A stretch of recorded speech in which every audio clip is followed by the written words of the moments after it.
এই আহতরা রাস্তায় রক্ত দিয়েছে এবং এই রক্তের উপর দিয়ে আপনি সংসদে যাবেন, তাহলে মনে রাখবেন জাতীয় বেঈমান হিসেবে পরিচিত হবেন।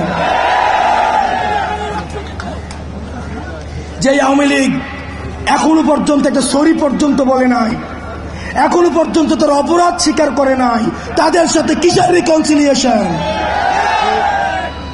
তারা ক্ষমা চাওয়ার আগে, তারা ক্ষমা চাওয়া তো দূরে থাক, তারা এখন হত্যার হুমকি দিচ্ছে বিদেশে বসে। কিন্তু আমরা দেখছি মুরব্বীদের মধ্যে তাদের জন্য মায়া হচ্ছে।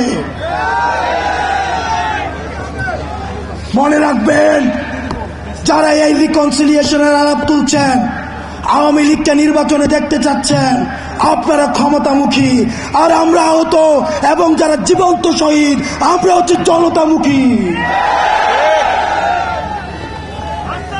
যতদিন পর্যন্ত না